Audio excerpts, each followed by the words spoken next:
tardes a todos, bienvenidos de nuevo a este pequeño rincón del cinéfilo. Hoy voy a retomar mi sección de preguntas y respuestas, que la tenía un poquito olvidada, porque me había liado a hacer unas cuantas críticas, hacer una serie de modificaciones dentro de lo que son las miniaturas del canal, y había dejado esta sección un poquito de lado. Lo que pasa es que, claro, los correos y los emails se me han ido amontonando de tal manera que, claro, me obliga a hacer un nuevo vídeo de preguntas y respuestas que seguramente haré alguno que otro en poquito tiempo. O sea, este no va a ser el único, ni muchísimo menos, voy a continuar con esta sección, pero a lo mejor en el plazo de una semana voy a hacer más de este tipo porque ya tengo muchísimas preguntas que me habéis enviado a la dirección de mi correo electrónico que tenéis aquí abajo en la descripción de lo que es este vídeo que voy a subir, y que me podéis hacer evidentemente todas las preguntas que queráis sobre la historia del cine, sobre cualquier actor, director, actriz, película, sobre lo que opino, sobre movimientos cinematográficos, etcétera, sobre nuevas secciones que quiera abrir dentro del canal, etcétera.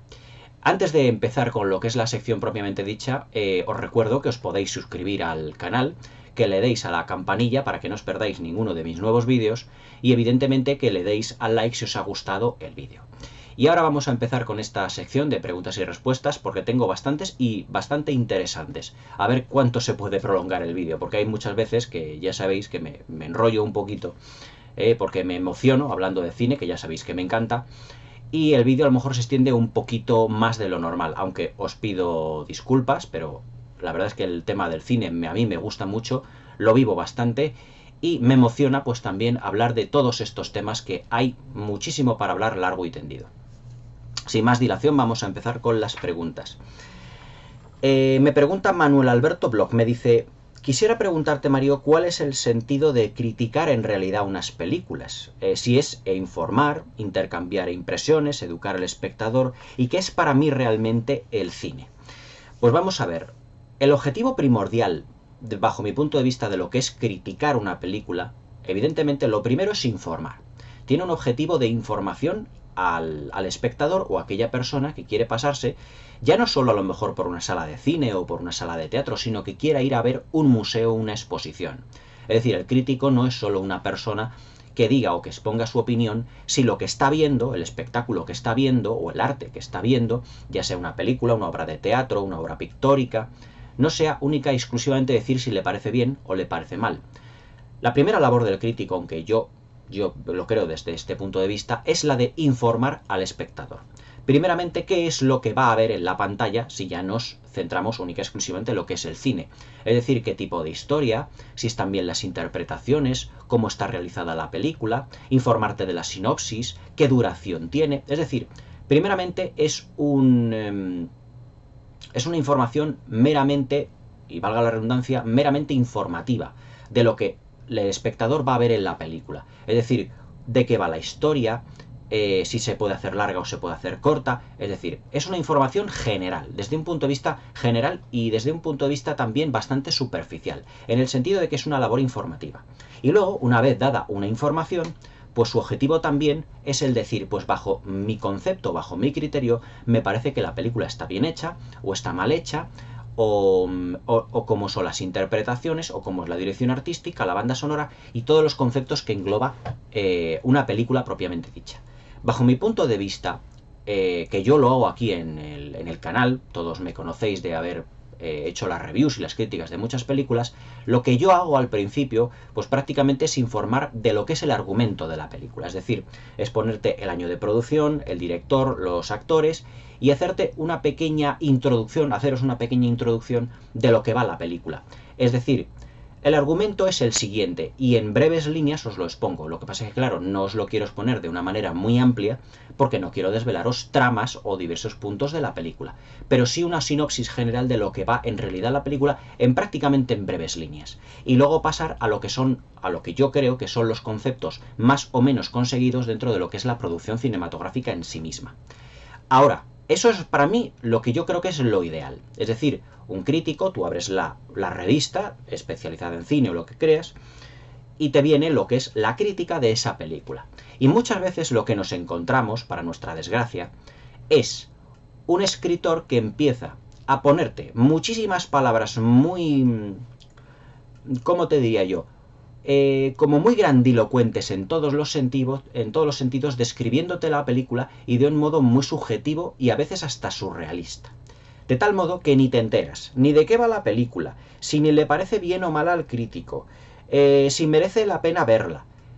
Evidentemente esos críticos no hacen una labor informativa. Lo que están ahí única y exclusivamente, digamos, es como para lucirse ellos exponiendo muchas palabras grandilocuentes, muchas prosopopeyas, muchas cosas que en realidad no tienen nada que ver con la película y que expresan una opinión más subjetiva que objetiva. Yo lo que hago aquí en mi canal, ya os lo digo, es desde un punto de vista objetivo y luego subjetivo. Pero a mí no me interesa, como espectador que voy a ir a ver al cine, no me interesa una opinión realmente subjetiva de esa película. Primero quiero que me informen de qué va la película. Y luego lo más objetivo, si me digan si esa película está bien hecha o mal hecha. Y luego ya, si a mí me interesa leerlo, la opinión del crítico, en lo que se refiere, digamos, si le parece bajo su punto de vista que está bien o mal. Evidentemente esto para mí sería lo ideal, pero muchos críticos no lo hacen así. Os voy a decir que prácticamente un 70% de los críticos que hoy escriben para revistas especializadas no te dan una labor informativa. Yo, si os doy mi opinión, dejé hace ya muchos años de comprarme revistas especializadas, porque además esos críticos, los que escriben muchas veces para revistas más o menos especializadas, no te hacen una labor informativa. Te dan su propia opinión, única y exclusivamente. Esta es mi opinión, hay otros que no. Yo voy a recomendar, por ejemplo, aquí a un crítico que le veo muchísimo aquí en el canal de YouTube, espero que tampoco él me diga cosas si ve este vídeo, que es Miguel Juan Payán. Miguel Juan Payán es un historiador de cine, además que habla con conocimiento de causa. Y lo que te expone es ¿cómo os diría yo? Un punto de vista muy objetivo y luego te da más o menos su opinión, que realmente es lo ideal. Pero hay otros críticos, de los que esta vez no voy a citar el nombre, evidentemente, hay otros críticos que cuando escriben, digamos, para una columna de un periódico, para una revista o lo que sea, hay un crítico aquí en España, muy célebre, o dicen que es muy célebre, que escribe para un periódico de una gran tirada, que cuando te pone su opinión sobre una película, o es muy grandilocuente en el sentido de que le ha encantado, o la película es horrible, una bazofia tremenda y un ladrillo espantoso que nadie debería de ver. Además es que este crítico y otros tantos también se van dando como aires de grandeza y de intelectualidad, diciendo yo aquí mi opinión es la única porque no sé qué, porque no sé cuánto, no sé qué. Yo he oído sinceramente a cada crítico que parece que es, vamos, poco menos que Dios, cuando lo que tienen que hacer, ya os digo, es una labor informativa, única y exclusivamente. Y ya os digo que muchos críticos que escriben para revistas especializadas, más que una labor informativa, parece que utilizan la revista como para lucimiento personal. Yo me acuerdo de una crítica hecha en la revista Fotogramas hace ya muchos años. A lo mejor estoy hablando del año 94 o 95, que era de la película Romeo y Julieta de William Shakespeare, vamos, la película que hizo Baz Luhrmann. No me acuerdo el nombre del crítico que hizo lo que es la crítica propiamente dicha de la película en aquella revista por aquel entonces. Era la crítica a 4 columnas. Eran unas columnas no muy grandes, así de texto. ¿Os podéis creer que no me enteré absolutamente de nada de lo que estaba diciendo aquel crítico? Nada. O sea, era una sarta de palabras, de adjetivos, de epítetos, sobre todos los aspectos de la película, que al final decías, bueno, ¿qué me acaba de este tío de decir? O sea, era realmente espantosa la crítica. No sé si se llamaba... Bueno, la verdad es que no me acuerdo, Esteve Riambau o algo así, el crítico. Era espantosa la crítica. O sea, no te informaba de nada de lo que iba de la película. O sea, era una amalgama de palabras, de lo que un amigo mío aquí también de YouTube llama de gafapastas. Es decir, de unos palabras que decía algo así parecido como... y la estructura narrativa del elemento del acto de la yuxtaposición del no sé qué, porque la interpretación reflejaba el momento poético del no sé cuántos, y tú dices, hostia, ¿qué me está contando este hombre? Y así eran las 4 columnas de la crítica, no me enteré absolutamente de nada. Opté por no ir a verla al cine, luego ya cuando salió en VHS la alquilé y la vi. Y luego, pues evidentemente no me extraña que la crítica fuera así, porque la película era espantosa, o sea, tenía unas interpretaciones sobreactuadísimas de Leonardo DiCaprio, de Claire Danes y de todo lo que había por ahí. Pero la crítica no me aclaró nada, absolutamente nada. La labor de un crítico, bajo mi punto de vista, es la de informar al espectador. Simple y llanamente. Y luego, si quieres poner su opinión personal, su punto de vista y todo eso, mejor que mejor, porque enriquece la crítica. Pero muchos críticos no lo hacen. Yo, sinceramente, bajo mi punto de vista, lo que yo opino es que si vosotros queréis haceros una idea de esa película, si es buena o mala, os vayáis al cine y la veáis. Si os ha gustado, estupendo. Por mucho que diga la crítica que es mala, que es buena, da igual. Muchos críticos hablan, digamos, muchos por intereses creados. Por lo tanto, mejor no creerlos. Muchos otros no. Y yo os digo que lo mejor es hacer caso a un historiador de cine más que a un crítico. Porque un historiador de cine te puede dar referencias de muchas películas, y haceros muchas relaciones entre lo que ha significado los movimientos cinematográficos de la película, las influencias que ha tenido, el director en lo que se ha fijado, y enriquece mucho más la lectura del espectador, de la persona que está leyendo la crítica. Nada más. Yo prefiero fiarme mucho más de los historiadores. Acordaos del tomo que os enseñé hace poco, del escritor, del periodista Terence Mosh, que es realmente muy bueno, que no es que fuera un historiador, pero realmente se había empapado de toda la historia del cine. Para mí, su opinión vale mucho más que todos estos criticuchos que escriben de no sé qué, que salen como por doquier también, que en internet hay muchísimos, en YouTube ni os digo, que escriben una opinión que más que críticos son opinólogos. Es decir, bueno, mi opinión es esta. No, primero yo creo que me informes sobre la película, sobre las referencias que tiene, influencias, etcétera, etcétera. Pero todo para ello se necesita un historiador de cine. Y la opinión de un historiador de cine, ya os digo, como ejemplo, como Miguel Juan Payán, pues la verdad es que es muy buena. Yo es un crítico que es el único crítico que hoy en día sigo aquí en YouTube, porque realmente a mí me gusta mucho la manera en cómo explica. Tiene una manera de explicarse y de decir las cosas muy sencilla, que todo el mundo entiende, que todo el mundo es accesible a su discurso y que por lo tanto te informa bastante sobre lo que una opinión de cine tiene que ser, como Dios manda, por lo menos bajo mi punto de vista. Otro crítico muy bueno, por ejemplo, para mí es Oti Rodríguez Marchante, del diario ABC. Es un director, mejor dicho, es un crítico fantástico, que también te expone sus críticas de una manera muy clara y muy concisa. Y eso es lo que tiene que ser un crítico. Pero hay otros que son, digamos, que son nefastos, que quieren hacer un alarde como de prepotencia de vocabulario y sinceramente se queda en el más absoluto de los ridículos. Pero mi opinión es que si os queréis forjar realmente una idea de lo que es esa película, que vayáis a verla y tengáis vuestra propia opinión. Ese es mi consejo. También me dice Manuel Alberto que tiene un canal, un blog y un canal de YouTube y me pone la dirección para que me pase. Bueno, no te preocupes que me voy a pasar por ello, y ya te pondré alguna escritura, mi opinión sobre todo ello. No te preocupes que me voy a pasar. Y te me pregunta que qué es el cine para mí. Para mí el cine es 50% entretenimiento, 50% arte. Bajo un punto de vista artístico, porque una película es la expresión artística, la expresión artística de una persona que tiene un punto de vista determinado sobre algo en concreto. Por ejemplo, el cine, por ejemplo, de crítica social. El cine de crítica social son películas que están hechos bajo el punto de vista de ese tema del director. ¿Qué os voy a decir, por ejemplo? Hay, por ejemplo, películas que tienen movimientos cinematográficos, como os he dicho varias veces aquí en el canal, que lo que realmente hacen es expresar una opinión desde un punto de vista artístico.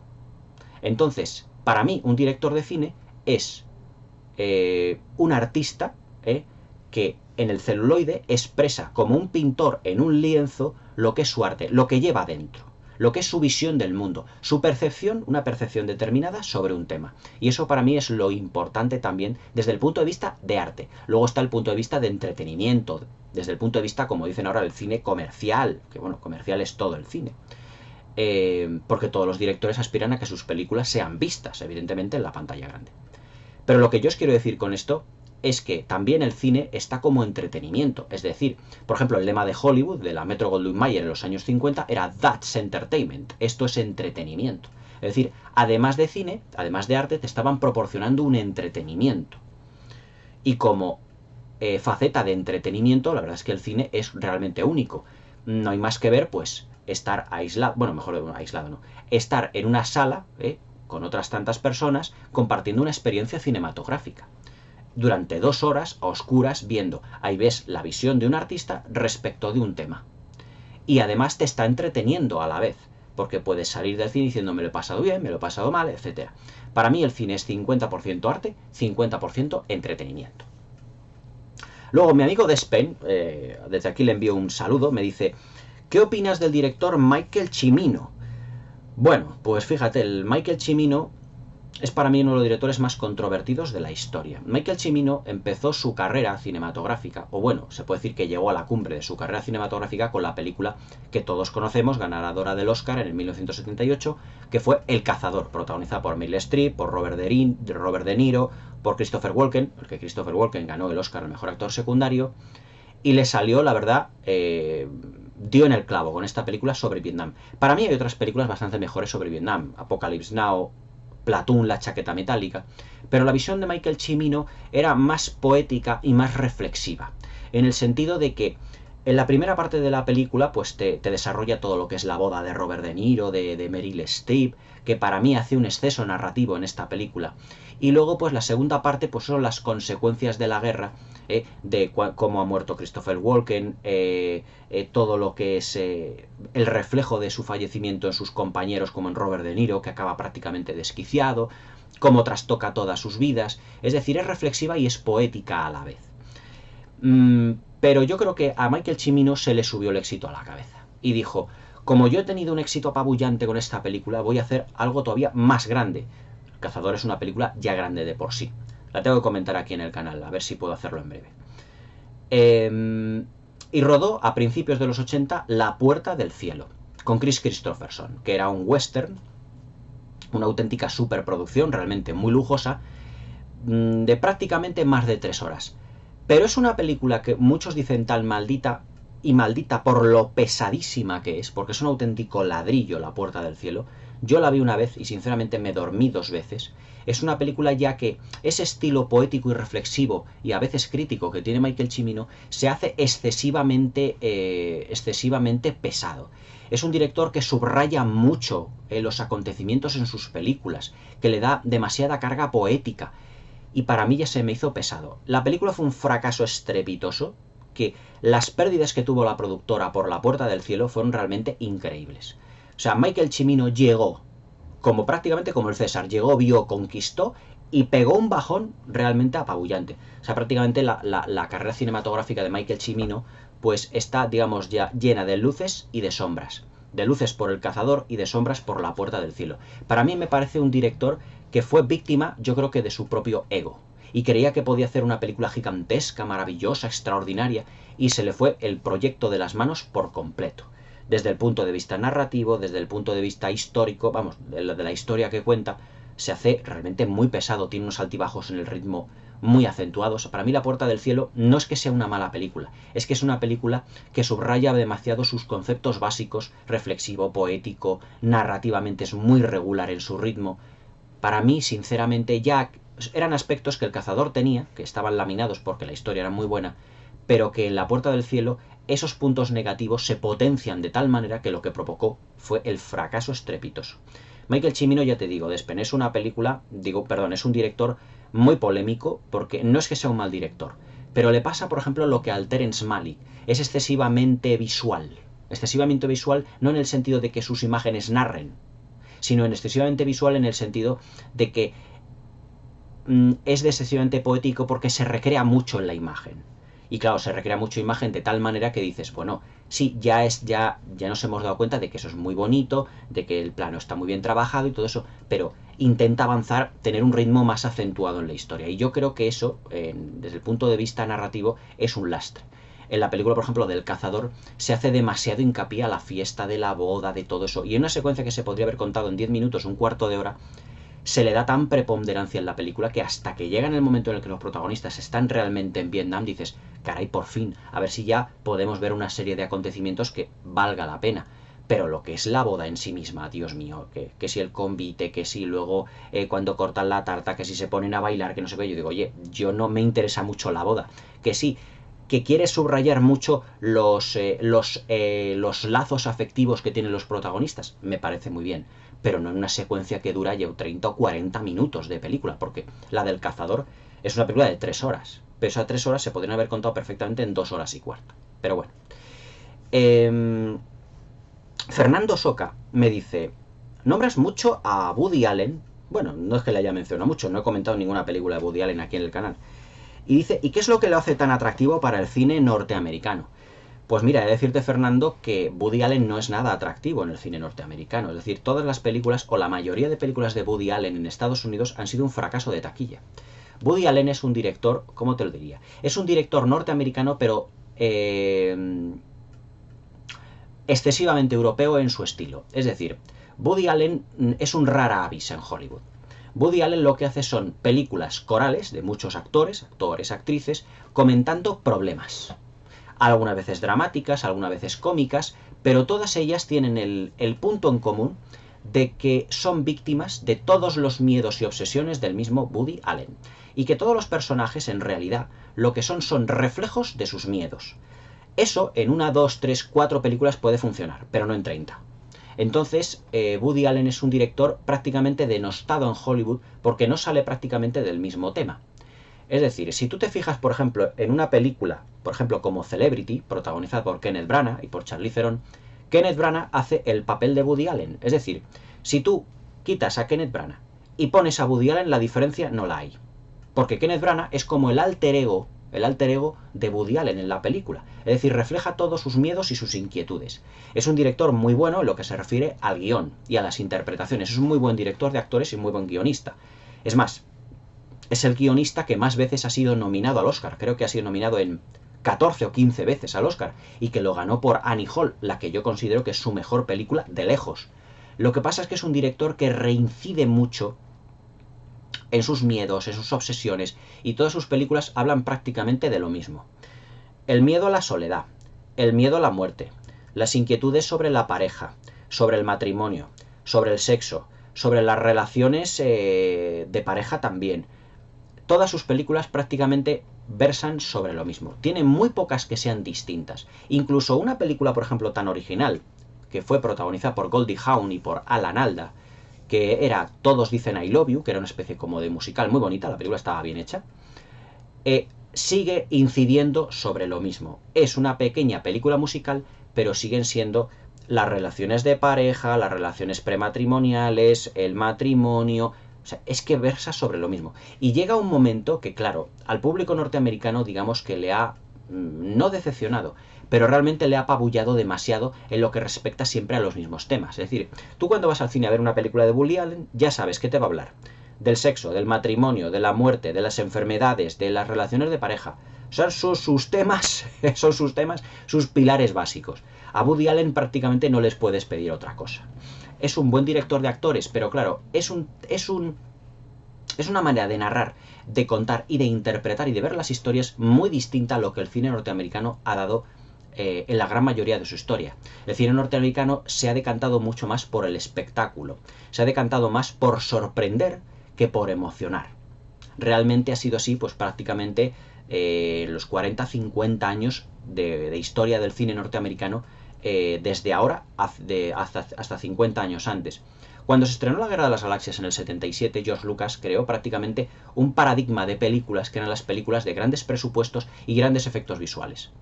Pues desde el 77 hasta acá, lo que ha predominado en el cine norteamericano ha sido el espectáculo, que te sorprende, pero te emociona poco. Sin embargo, antes era al revés. Era, desde los años 70 hacia abajo, los años 60, 50, eran más el cine emocional, también con mucho espectáculo, pero más emocional que pretendiera sorprenderte. Por eso Woody Allen pues le encantan los directores antiguos, Vincent Minnelli, John Ford, Jan Negulesco, ¿Por qué? Porque son directores más a su estilo, más directores de actores, más directores de historias, más directores de guión, directores de actores. Le gusta Ingmar Bergman, le gusta Elia Kazan, le gusta Frank Capra, porque eran más su estilo. Yo creo que Woody Allen nació en una época de la historia del cine, que en el estilo del cine norteamericano, equivocada para él. Si él hubiera nacido en los años... Vamos, si hubiera nacido... Si él hubiera sido un director de los años 30, 40, 50, Woody Allen sería un director clásico maravilloso. Pero ha nacido en una época en el que lo que más prepondera, lo que más hay en el cine de Hollywood es espectáculo. Y Woody Allen un espectáculo no te lo puede dar. Entonces, pues claro, él ha hecho, en la época de grandes espectáculos de Hollywood, ha hecho películas intimistas. Unas películas que se llevan poco, que tienen poco tirón comercial. Pero ese tirón comercial poco y escaso que tiene en Estados Unidos lo tiene en Europa. Woody Allen es un director que es mucho más reconocido en Europa que en Estados Unidos. Él, por ejemplo, nunca ha ido, o muy pocas veces ha ido a la gala de entrega de los Oscar. Prácticamente a lo mejor 2 o 3 veces. Es más, cuando en el año 77 ganó el Oscar a la mejor película y al mejor guión por Annie Hall, él estaba tocando el clarinete en una sala de jazz. Porque él, precisamente, los domingos toca el clarinete en una sala de jazz porque es su hobby, es uno de sus hobbies. No sé si lo seguirá haciendo, pero lo estaba haciendo hasta hace bien poco. Lo que pasa es que ya Woody Allen es un director que ya pasa de... no sé si tiene ya casi 80 años. Y claro, ya es mayor y a lo mejor pues no puede ni hacer películas ni al mismo ritmo que antes, ni muchísimo menos. Y no sé si lo hará, lo de tocar el clarinete. Pero prácticamente por la gala de entrega de los Oscar apareció poquísimo. Creo que apareció en el año 2001 por lo de los atentados de las Torres Gemelas, del World Trade Center, porque él es un director que siempre ha venerado Nueva York, es un director muy neoyorquino. Neoyorquino en el sentido de que le gusta mucho su ciudad y que lo vive. Es más, por ejemplo, en Manhattan, que es una historia, esa película es una historia de amor a Nueva York, que es una película magnífica y maravillosa. Yo reconozco que junto con Annie Hall es su mejor película de lejos. Annie Hall y Manhattan para mí son dos obras maestras extraordinarias. Prácticamente te empieza la película narrando con imágenes de Nueva York, de sus letreros, de sus luces, de sus espectáculos, de las calles, del bullicio que hay en las calles, el tráfico, y además con una banda sonora que es muy de un compositor neoyorquino que se llama George Gershwin, precisamente. Y entonces, pues claro, todo lo compone con esa banda sonora como melancólica de Gershwin, con esos tonos urbanitas que tiene la banda sonora, la melodía. Realmente magnífico. Bueno, ahora no me acuerdo si George Gershwin es neoyorquino, bueno, no me acuerdo. Pero utiliza Woody Allen precisamente la banda sonora para componer un estilo poético y para narrar en imágenes lo que él supone para él, supone la ciudad de Manhattan, la ciudad de Nueva York. Manhattan, la película Manhattan es una historia de amor a Nueva York. Precisamente la portada de ese cartel es Woody Allen y Margot Hemingway sentados en penumbra en un banco y luego uno de los grandes estos... creo que es el puente del Golden Gate, no me acuerdo ahora mismo el nombre del puente, pero lo que es la portada, el cartel de la película de Manhattan es realmente soberbio y es una gran historia de amor a lo que es Nueva York. Y luego Annie Hall, que es el mejor estudio de lo que son las relaciones de pareja entre sus protagonistas, que fueron Woody Allen y Diane Keaton, que además fue mujer suya durante muchos años. Pero claro, el estilo de Woody Allen, a lo que voy, el estilo de Woody Allen es más europeo. Él le encanta, por ejemplo, Ingmar Bergman, Woody Allen es un gran aficionado al cine de Ingmar Bergman y es un gran admirador de Bergman. Del estilo más contemplativo, del estilo más de personajes. Claro, todo eso en el Hollywood actual no se lleva, en un Hollywood dominado por las superproducciones, por las franquicias secuelas, precuelas, remakes, no sé qué. Claro, él está completamente como desconectado de todo eso. Entonces un rara avis en Hollywood, y lo lleva siendo muchos años, pero a él no le importa. Pero yo pienso que Woody Allen es un gran director, tiene, como todo, tiene películas buenas, tiene películas malas, aunque evidentemente ya os digo que es un director que no encaja en el streaming del Hollywood actual. Hace poco ha tenido un problema con Netflix, creo que de incumplimiento de contrato o algo así, porque ya le digo que sus proyectos no los quiere financiar ninguna productora de Hollywood. Y es una lástima, porque yo creo que Woody Allen es un muy buen director de actores, es un director que expresa los miedos, expresa inquietudes en sus guiones y sus historias como muy pocos directores ha hecho, y yo creo que merece más reconocimiento por parte de una industria hollywoodiense que le ha dado bastante de lado, y yo creo que es bastante injusto todo esto. Luego me dices que ¿qué es lo que hace a Marlon Brando tan importante y por qué tiene tantas leyendas urbanas? Vamos a ver, macho, esto me ha llegado al alma. O sea, por favor, ¿solo has visto a Marlon Brando en la película de Superman? O sea, Marlon Brando es uno de los mejores actores de la historia. Es uno de los actores más importantes del método. El método es, por así decirlo, una manera de abordar los personajes que también lo tuvieron Dustin Hoffman y lo han tenido Robert De Niro, que es inmiscuirse tanto en el proyecto y en el papel cinematográfico que prácticamente te terminas transformando en tu propio personaje. Marlon Brando, desde sus primeras películas, como por ejemplo en Un tranvía llamado Deseo, de 1951, de Elia Kazan, hace una interpretación soberbia. Pero realmente se le puede considerar a Marlon Brando uno de los actores más desprestigiados y malditos de la historia de Hollywood, realmente por el escándalo, por los escándalos que daba en su vida privada, que por la calidad de sus interpretaciones. Estuvo maravilloso en Un tranvía llamado Deseo, de Elia Kazan. Luego, en 1957, consiguió el Oscar a la mejor interpretación por La ley del silencio, también de Elia Kazan, película que consiguió también el León de Oro en el Festival de Berlín, una auténtica obra maestra de la historia del cine, de las mejores películas de la historia del cine. Estuvo también estupendo en Rebelión a Bordo, un remake muchísimo más grandilocuente de Motín a Bordo, la película de Clark Gable y de Charles Lawton. Rebelión a Bordo es una película de aventuras magnífica, donde conoció además a una de sus mujeres, a su mujer, con la que luego tuvo mucha descendencia, muchos de sus hijos eran indios. La mujer de Marlon Brando, que conoció en Rebelión a Bordo, en el rodaje de Rebelión a Bordo, era hawaiana. Y con ella tuvo una serie de hijos. Ella murió, Marlon Brando también ya fallecido, pero que claro, esos escándalos que tenía en Hollywood no eran bien vistos por las productoras, porque no proyectaban la imagen del típico galán en los años 50 y en los años 60 que Hollywood estaba demandando. Por lo tanto, lo iban relegando poco a poco en las producciones. Pero Marlon Brando nos ha dado interpretaciones magistrales. Estuvo fantástico también en El último tango en París. Yo creo que es lo mejor de la película, prácticamente de lo poco bueno que tiene. Estuvo maravilloso, evidentemente, haciendo de Coronel Kurtz en Apocalypse Now, que tengo aquí la review en el canal, podéis verla. Estuvo estupendo también en El Padrino. En El Padrino estuvo magnífico. Una anécdota que no sé si sabréis todos es que no recogió él el Oscar por El Padrino, sino que envió a una de sus, que no sé si fuera una hija, una querida suya, que era india precisamente, para expresar delante de todo Hollywood y delante del mundo entero, porque eso lo iba a oír el mundo entero, el discurso que dio esta india en la ceremonia de entrega de los Oscars de 1972, de cómo Hollywood había tratado a los indios, a las comunidades indias, de cara a sus películas de los westerns, y rechazó el Oscar por el Padrino precisamente por esto. De ahí también que sea un actor tan controvertido. Estuvo también realmente magnífico, por ejemplo, en Salvaje, en la película en la que hace, por ejemplo, de motero, en La jauría humana, que hace de un sheriff muy controvertido.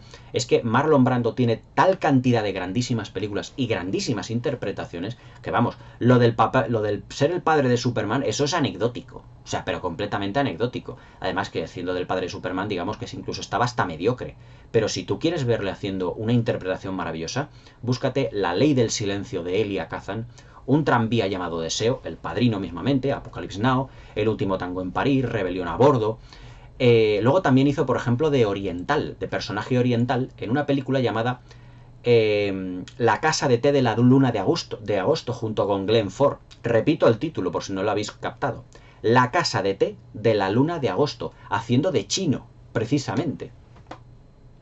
En la que también estuvo realmente delicioso. La condesa de Hong Kong junto a Sofía Loren. Muchísimas películas. Es que con que pongas Marlon Brando en Google te van a salir infinidad de películas y todas ellas estupendas. Y con un Marlon Brando realmente magnífico. Era un actor del método. El método, ya os digo, el actor se inmiscuía tanto en el personaje que se transformaba en él. Del método, ya os digo, ya no son solo Marlon Brando, son, por ejemplo, Dustin Hoffman, son Harvey Keitel, Robert De Niro, Joe Pesci. El actor, vamos, era un actor del método en Hollywood, era, vamos, el no va más. Realmente todos sus papeles magníficos.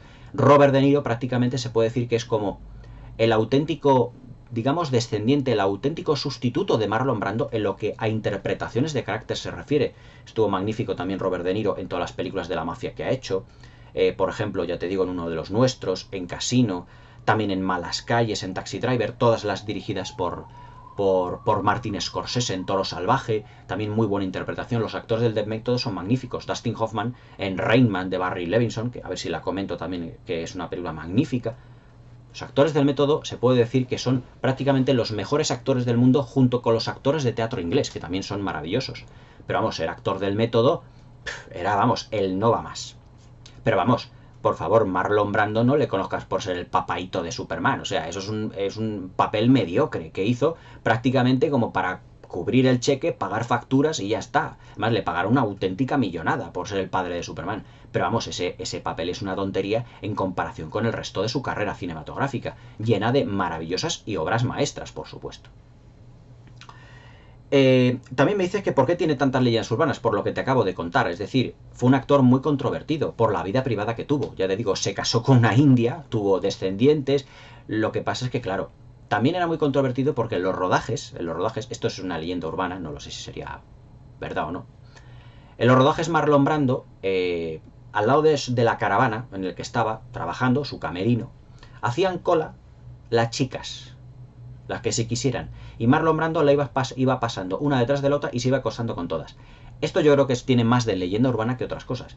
Pero puede ser hasta cierto punto cierto, porque luego le han salido hijos secretos, no te cuento cuántos, muchísimos.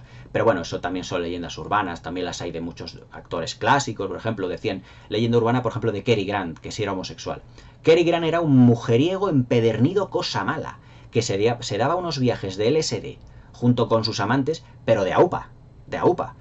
Decían las malas lenguas que sí era homosexual, vamos. Mujeriego hasta decir basta. Además, es que tuvo romances con todas las mujeres habidas y por haber en Hollywood. Con todas, con todas. Le pasó lo que a Warren Beatty en los años 60, pues lo hacía prácticamente igual Cary Grant en los años 30, en los años 40, vamos. Pero bueno, leyendas urbanas hay todas. Luego me dice Víctor Suárez. Víctor, ¿qué opinión tienes de James Cagney? O de James Cagney. Y si puedes recomendar películas suyas. Joder, James Cagney es un director, vamos, perdón, es un actor magnífico. Además, es uno de los grandes actores del cine negro clásico de los años 30 y de los años 40 en Hollywood. Era un actor muy bajito, físicamente muy bajito, que se aprendió, yo diría, pocas expresiones para la realización de sus películas, pocas expresiones, pero todas ellas magníficas. Es decir, hacía de gángster con la misma facilidad que te hacía una comedia. Hacía comedia con la misma facilidad que te hacía un drama. Pero en todas ellas tenía la ventaja de que se aprendía 2 o 3 expresiones, pero las utilizaba con tal sabiduría que eran realmente magníficas ver sus interpretaciones. Porque, por ejemplo, a diferencia de Víctor Mature, por ejemplo, que Víctor Mature, el protagonista de la película Sansón y Dalila, que se aprendió solo una expresión en toda su carrera cinematográfica, pero era una expresión totalmente, y nunca mejor dicho, inexpresiva, porque era incapaz de representar un sentimiento. James Cagney hacía lo mismo, se aprendió muy pocas expresiones, pero eso sí, eran completamente emotivas. O sea, tú puedes ver a James Cagney en toda su filmografía, con la misma cara, con las mismas expresiones, con los mismos gestos, que parece que estás viendo el personaje en todas las películas igual, pero todas realmente magníficos. O sea, tenía la capacidad de adaptarse a un personaje con pocas expresiones. No se trabajaba mucho los personajes, pero realmente magnífico. Era un actor de carácter maravilloso. Estuvo especialmente extraordinario y le dio sopas con onda interpretativa. Era un auténtico robaplanos en una película de cine negro junto a Humphrey Bogart llamada Los violentos años 20. Pero es que prácticamente le roba el protagonismo a Humphrey Bogart, a un actor de la talla que tenía Humphrey Bogart en ese momento. Era un actor realmente estupendo. Hizo dramas, cine negro, musical. Fue un actor muy prolífico en su carrera y además es que realizó no pocos géneros. O sea, donde destacó realmente fue en el cine negro. En los violentos años 20 junto a Humphrey Bogart hizo una interpretación magnífica. Pero también de cine negro tiene una película muy buena que se llama Al rojo vivo.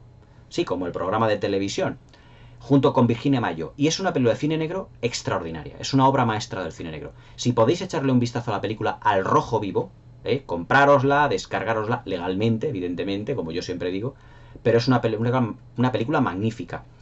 Las películas que yo recomiendo de James Cagney, por ejemplo, una de ellas es El hombre de las 1000 caras. El hombre de las 1000 caras es una biografía de ese actor magnífico del cine mudo llamado Lon Chaney, que se puede decir que hizo todos y cada uno de los papeles de monstruos de películas de terror que se puede ver. Hizo de vampiro, hizo de El fantasma de la ópera, hizo de El jorobado de Notre Dame, hizo creo que de Fu Manchu, hizo muchísimos papeles. Pues los interpretó en su biografía, en una biografía que hizo Hollywood de Lon Chaney, interpretada por James Cagney, y se llama El hombre de las mil caras, una película magnífica de 1957. Estupenda. Prácticamente desde que se empezó a maquillar, desde que Lon Chaney se empezaba a maquillar, hasta prácticamente el final de su carrera, cuando falleció. James Cagney, la verdad es que era un actor magnífico y se adapta, ya os digo, a toda clase de papeles. Estuvo también estupendo, por ejemplo, en una película de gángster, pero que también tiene ribetes de musical, que se llama Quiéreme o déjame, junto con Doris Day, que hace poco también falleció. A propósito, tengo que hacer un especial de Doris Day, imperdonable, que no lo haga. Quiéreme o déjame es una película de cine negro en el que James Cagney interpreta a un mafioso, no podía ser de otra manera, evidentemente, era su fuerte, que tiene una mujer, que es Doris Day, que es una cantante de cabaret, pero que él es tan posesivo, que tiene que estar controlando constantemente todo lo que Doris Day hace, lo que el personaje de Doris Day hace en todo momento. Es decir, es un celoso compulsivo. La película, la verdad es que la ves y dices, ¿cómo puede el personaje de Doris Day estar aguantando esto? Hasta que ese es realmente el auténtico drama de la película, porque es una película de cine negro que no se centra, digamos, en cine de gángsters, lo tiene de trasfondo, pero realmente es una película donde se está haciendo un estudio muy pormenorizado de las relaciones de la pareja, sobre todo cuando uno de ellos es un celoso compulsivo. Pero ahí también en esa película James Cagney estuvo realmente fantástico. Se llama Quiéreme o déjame, junto con Doris Day, magnífico. Luego también una película musical de James Cagney es Yankee Dandy, que fue considerada por el American Film Institute como una de las 100 mejores películas del cine norteamericano. Es un musical en blanco y negro y que sale cantando y bailando. O sea, es una película estupenda porque dices, o sea, como un actor que ha forjado, digamos, su experiencia cinematográfica en hacer películas de cine negro, cómo puede hacer también un musical tan alegre y tan disperso como eran los musicales de aquellos años de la época dorada de Hollywood. Pues también lo hizo James Cagney, y bailando claqué también, como, hombre, no también como Fred Astaire o como Gene Kelly, pero también lo hacía, o sea, también hizo sus pinitos en el género musical. Y otra de las películas que yo creo que no me olvida ninguna es El hombre de las mil caras, Quiéreme o déjame, Yankee Dandy y Al rojo vivo. Con esas 4 ya tienes para ver a James Cagney, ya te digo, en toda su gloria. Y luego me dices también en otra, Víctor, me dices que qué me parece el director Andrei Tarkovsky. Bueno, aquí nos vamos a poner serios. Andrei Tarkovsky para mí es prácticamente, lo voy a decir así, es un auténtico poeta. Es decir, Andrei Tarkovsky es para el cine soviético, para el cine ruso, lo que Jean Cocteau era para el cine francés. Es decir, es un director de cine que planifica en función de la poesía de la imagen. Fue un director muy controvertido, aunque, o sea, hizo muy poquitas películas, creo que hizo 6 o 7, si mal no recuerdo. Lo que pasa es que tuvo muchísimos problemas, un director que, desde el punto de vista histórico, tuvo muchos problemas dentro de su país, en la Unión Soviética, porque, bueno, hizo su filmografía en los años 60, en los años 70, cuando todavía estaba el muro de Berlín, en la parte, digamos, de la Unión Soviética, dentro de lo que fue el régimen comunista, el régimen socialista allí de la Unión Soviética. Y él pues no conjugaba con los dogmas del régimen, es decir, él no era comunista. Entonces tuvo una serie de problemas precisamente con el régimen comunista, porque sus películas estaban llenas como de dogmas, de una serie de libertades que él quería expresar en sus películas dentro de las reivindicaciones de lo que eran los ciudadanos soviéticos que estaban bajo un régimen, se puede decir, opresor, que fue el régimen comunista, antes de la caída del muro de Berlín. Entonces tuvo unos auténticos problemas, pero realmente brutales, con el régimen soviético. Muchas de sus producciones eran muy difícilmente, muchos rodajes fueron muy difícilmente sacados adelante, porque realmente las productoras para las que él trabajaba no le querían financiar sus proyectos, porque estaban presionadas por el régimen soviético precisamente. Entonces tuvo que salir de la Unión Soviética, de Rusia, y trabajar o buscarse financiación ya dentro de Europa. Él era un gran aficionado al cine de Ingmar Bergman. Además, uno de sus más declarados admiradores fue Tarkovsky, y también Ingmar Bergman de Tarkovsky. O sea, digamos que la admiración mutua entre el uno y el otro. y tuvo que realizar algunas de sus películas fuera de la Unión Soviética. Cuando falleció Andrei Tarkovsky, pues yo me acuerdo de haberlo leído en alguna revista especializada, que su mujer, su viuda, no quiso que se les enterrase en la Unión Soviética por todos los impedimentos que el régimen soviético estaba poniéndole como impediendo para la realización de sus películas. La verdad es que las películas tienen un trasfondo político más como desde el punto de vista libertador de ese régimen comunista, por eso encontraban una difícil financiación dentro de Rusia. Pero realmente Tarkovsky, desde el punto de vista ya meramente cinematográfico más que histórico, es un auténtico poeta de la imagen. Por ejemplo, si Jean Cocteau, por ejemplo, en La Bella y la Bestia, que la tenéis aquí comentada en el canal, lo que realiza la composición y la planificación de los planos es basándose en una gran poesía, en unos movimientos de cámara muy suaves, en la contemplación de la imagen, digamos, como un lienzo en el que un pintor, un cineasta puede hacer como un pintor. Tarkovsky es prácticamente lo mismo. Es decir, Tarkovsky compone las imágenes todas cargadas de una gran fuerza poética. Le encanta jugar con, por ejemplo, en los exteriores le encanta jugar con las neblinas, con la naturaleza, con los ríos, el colorido, la paleta de colores que utiliza. La verdad es que es un poeta de la imagen fantástico. A mí me encantó, por ejemplo, la película Solaris, a ver si también la comento, no he comentado ninguna de Tarkovsky. Solaris, que es como yo diría, dijo él que no había visto 2001 Odisea del Espacio antes de rodar Solaris. Permitidme que lo dude. Yo creo que Solaris es, digamos, como una versión de 2001 Odisea del Espacio como a lo ruso. ¿Sabéis? Como a lo ruso. Pero que ese tipo de cine le venía muy bien, porque él era pues un estilista de la imagen, realmente. Eso es una de las cosas que yo siempre he dicho muchas veces aquí en las críticas de las películas, que las películas europeas son mucho más narrativamente más, digamos, más profundas, más contemplativas y más lentas que las norteamericanas. Y Andrei Tarkovsky es un auténtico poeta en lo que se refiere a la composición de la imagen, también como muchos precedentes del cine europeo.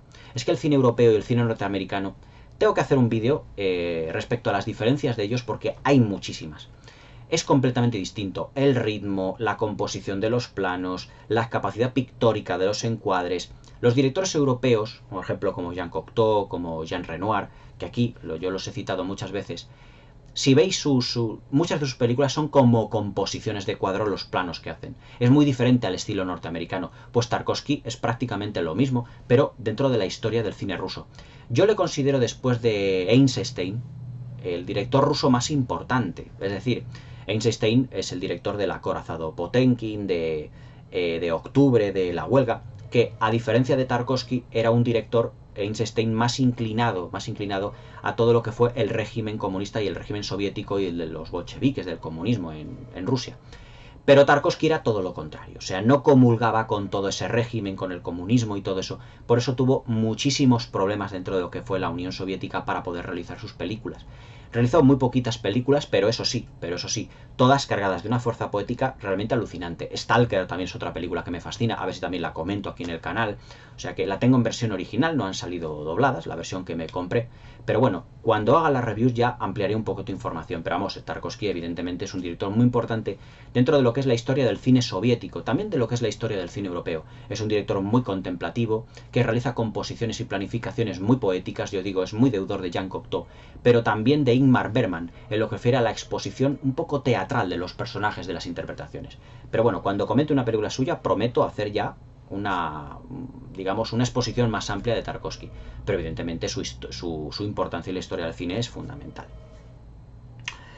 Tengo que dar la vuelta a la hoja porque tengo aquí varias. Me dice Frank Peña: Mario, ¿qué te parece la productora Amicus, que es una especie como de lo que fue la contraposición de la Hammer, es decir, una gran competidora dentro del cine inglés, con películas como Refugio Macabro, Condenados de Ultratumba, Doctor Terror?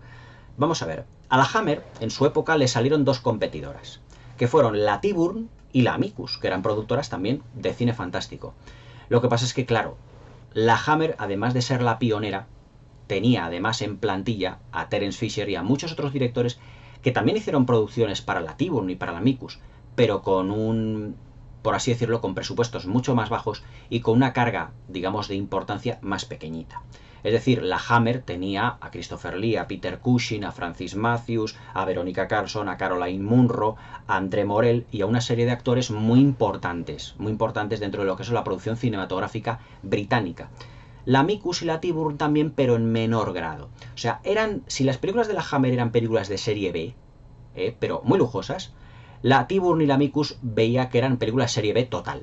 Es decir, estaban hechos con muy poco lujo de detalles, por así decirlo. Intentaron, sobre todo la Micus, hacer una competencia muy directa a la Hammer, pero los productos eran de una calidad bastante más baja. Yo de todos los títulos que has dicho, destacaría la de Doctor Terror. Doctor Terror es una película estupenda. O sea, Doctor Terror, para lo que no sepáis de qué va la película, es la historia, por ejemplo, como dirá, de un echador de cartas, protagonizado por Peter Cushing, en el que en un vagón de tren, pues echa las cartas a una serie de pasajeros que están allí, entre los que está también Christopher Lee, y que según todas esas cartas que va echando, pues todos los pasajeros van a tener, por así decirlo, una historia macabra en su vida y que no van a terminar bien. Van a ser los protagonistas de una historia de terror, de una historia de suspense. Y es una película como Creepshow, por ejemplo, es decir, que está como contada como a episodios, a capítulos, pero en el que el hilo conductor es precisamente el personaje de Peter Cushing, que es el que les va echando las cartas para decirles cómo va a ser realmente esa historia. Para mí Doctor Terror es la mejor de toda la que has dicho, con diferencia. Condenados de Ultratumba también está bastante bien, sobre todo porque Peter Cushing hace el papel de un zombie que pocas veces lo hemos visto haciendo papeles de malo, casi siempre ha hecho papeles de bueno. Pero los productos de la Tyburn y de la Micus, sobre todo de la Micus que tú me dices, eran productos de bastante más baja calidad que los de la Hammer. ¿Compitieron con ella? Sí y no. O sea, era una productora también de cine fantástico, pero claro, donde estuviera la Hammer con sus decorados en la Pinewood hechos o en la Elstree o en Bray Studios, todo eso la Micus no podía competir. Y luego, claro, que tenía la Hammer un repertorio de actores en plantilla, por así decirlo, mucho más importantes que la Micus. Eran profesionales. La Hammer además era una productora que se crió, madre mía, que se fundó en los años 30, cuando se llamaba Exclusive Films. Para cualquier duda podéis consultar mi sección de la Hammer, el primer vídeo sobre la introducción de la productora, que ahí lo tenéis. Pero realmente le hicieron la competencia muy poquito. Además que no sacaron una cantidad excesiva de títulos que además no podían competir con todas las excelencias que tenía la Hammer en lo que se refiere a actores, actrices, a diseño de producción.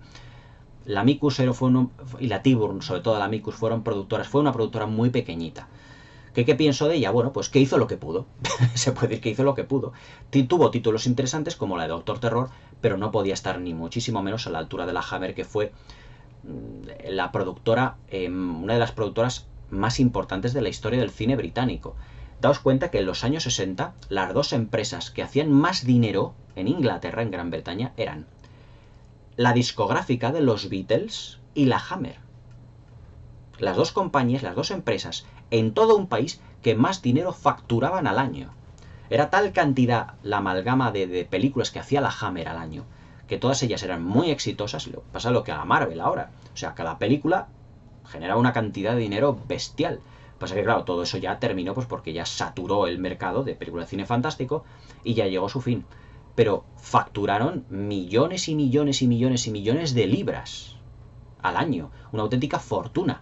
Prácticamente lo que facturaba la discográfica de los Beatles, que fue prácticamente lo más. Vamos, en los años 60 te ibas a una discoteca, oías música de los Beatles, te ibas a cine, veías una película de la Hammer. O sea que fijaos el nivel de importancia que tuvo. Luego Jairo Espinosa me dice: de la película Arsène Lupin, ¿qué opinas? Porque ahí dice que hay muchos críticos que la ponen muy mal y que tiene muy malos comentarios. Vamos a ver. La película Arsène Lupin está bastante bien, pero digo lo de siempre. Es una película de cine europeo. Y al ser una película de cine europeo el ritmo es diferente, la presentación de los personajes es distinta, la escenografía está utilizada de un modo bastante distinto, más desde un punto de vista más artístico que comercial en comparación con el cine norteamericano. Si tú ves, por ejemplo, un montón de películas norteamericanas y luego ves a Arsène Lupin, vas a decir: caray, el ritmo es muy distinto, los personajes no es lo mismo, pero es que claro, no es lo mismo el concepto cinematográfico del cine europeo y sobre todo del cine francés que el del cine norteamericano.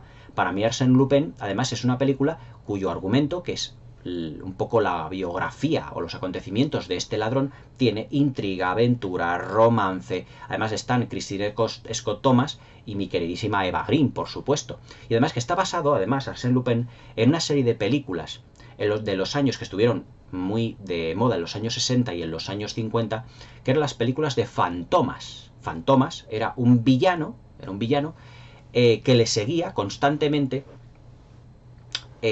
¿cómo os diría yo? Un inspector parecido al inspector Clouseau, interpretado por el cómico Luis de Funes. Y Fantomas, digamos que era como el ladrón máximo en las películas francesas de los años 60. Arsène Lupin también era un ladrón, también digamos que era un personaje corrupto, pero desde el punto de vista más serio. Fantomas era más humorístico, porque Luis de Funes era un humorista. Tengo que hablar aquí también, además tengo aquí un correo de un compañero vuestro, de un suscriptor, que me ha dicho que hable de Luis de Funes. Lo haré en el próximo vídeo porque este ya se está alargando un poquito.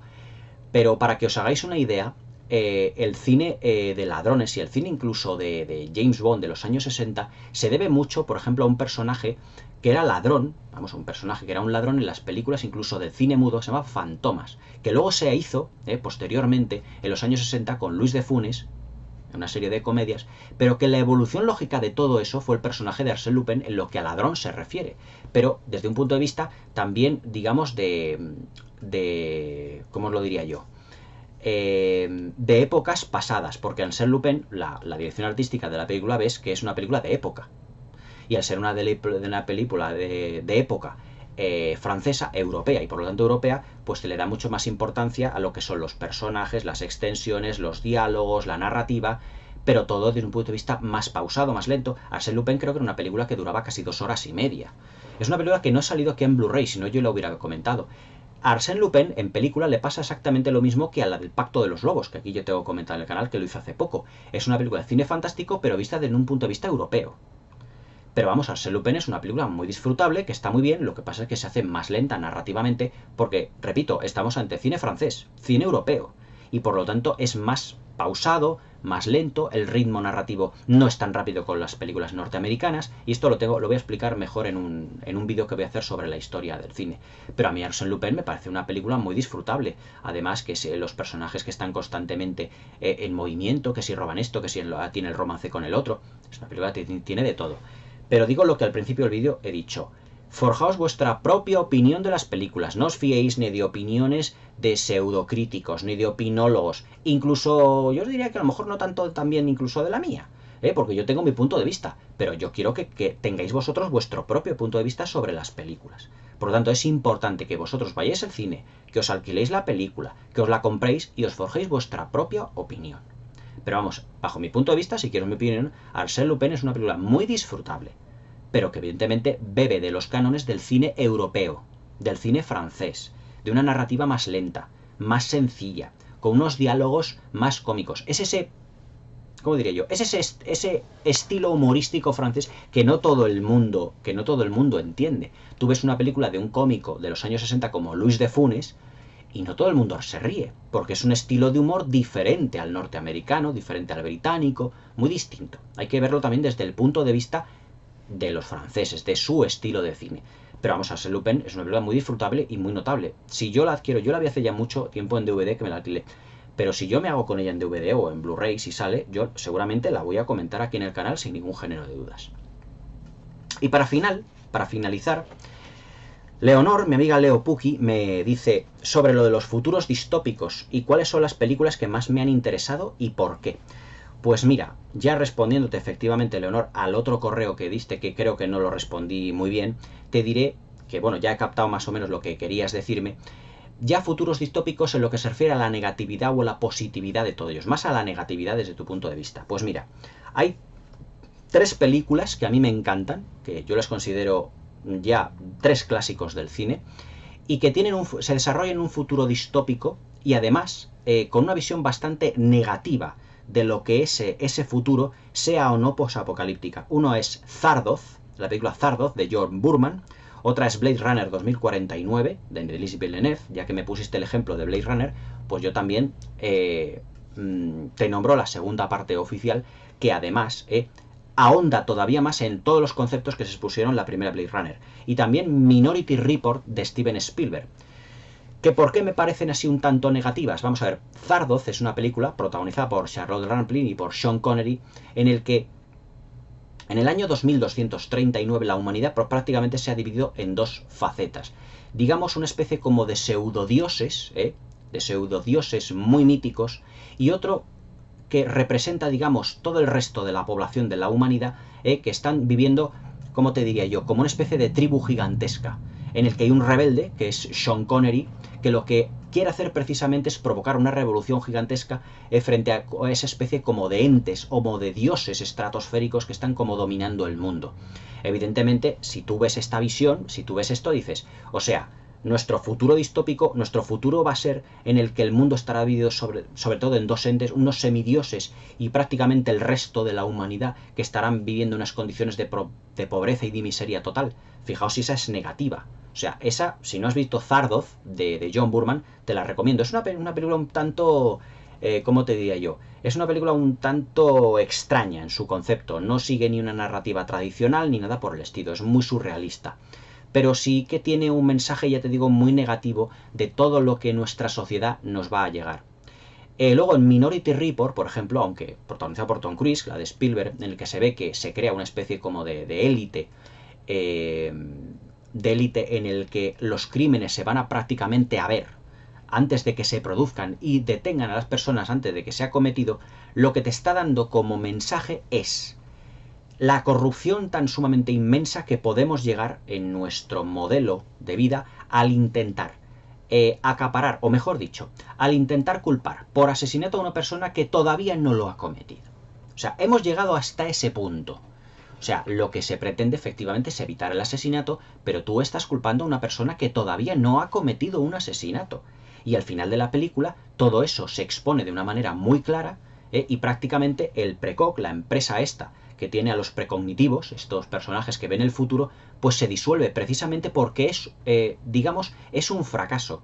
Y todo lo que es el desarrollo de la película te da a entender que ese futuro, en el que parece que todo está todo muy tecnológico y todo es muy correcto desde el punto de vista de atrapar a un ladrón o atrapar a un asesino antes de que cometa un asesinato, es realmente tremenda y terrible la lectura. No puedes acusar de asesinato a una persona que todavía no lo ha cometido o que todavía no ha tenido ningún asesinato. Y precisamente la historia de Tom Cruise es esa, porque a un policía que atrapa a personas que van a cometer un asesinato, realmente él le atraparán porque evidentemente va a ser un asesino. Pero él se está diciendo constantemente en toda la película es que no lo soy.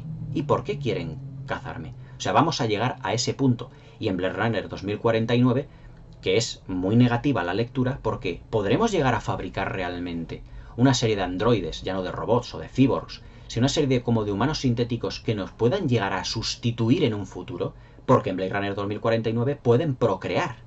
Es decir, Rachel, que era ¿cómo os diría yo? Era un replicante que tenía algo especial, se supone que podía procrear de otro replicante, que era Deckard, porque para mí Deckard es un replicante. O sea, fijaros qué negatividad frente a la humanidad. O sea, ¿acabaremos los humanos siendo sustituidos por personas sintéticas realmente? ¿Cómo se revelan todos estos humanos sintéticos, estos androides, junto con el hombre? ¿Cómo se revelan precisamente al hombre? ¿Cómo intenta revelarse y formar incluso, ¿cómo te diría yo?, como frentes populares, frentes comunes frente al hombre, por su reivindicación de poder procrear? Es realmente escalofriante. Para mí las lecturas que tienen estas tres películas, ahora ya que luego me mencionas sobre los futuros distópicos y negativos, son realmente terribles. Llegar a cazar o a perseguir a personas que no han cometido un asesinato. La humanidad siendo sustituida por humanos sintéticos, es decir, nuestras células llegaremos a ser sustituidos por las máquinas. Y luego, evidentemente, como en Zardoz, que llegamos a estar prácticamente en un grado de pobreza y de miseria absoluta y dominados otra vez por unos supuestos dioses. Es realmente unas lecturas tremendas. Esperemos que no lleguemos a ninguna de clase de esta. Aunque vamos, al ritmo que llevamos, la humanidad vamos derechos al abismo. Y bueno, pues prácticamente se ha acabado ya el programa, por así decirlo, de hoy, esta sección de preguntas y respuestas.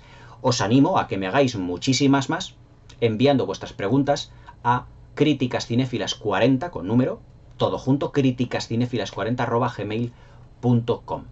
Os recordéis que os podéis suscribir al canal, que le deis a la campanilla para que no os perdáis ninguno de mis nuevos vídeos, y no os preocupéis que me han quedado muchísimas más en el tintero, muchísimas más preguntas que contestar, y haré más vídeos de preguntas y respuestas a partir de ahora, de una manera más consistente, y además, no más consistente, ya es que llevo tanto tiempo hablando que ya se me termina el vocabulario, de una manera bastante más habitual, eso quería decir. Pero vamos, muchas gracias a todos por seguirme, y nos vemos en el próximo vídeo o en la siguiente crítica. Chao y hasta mañana.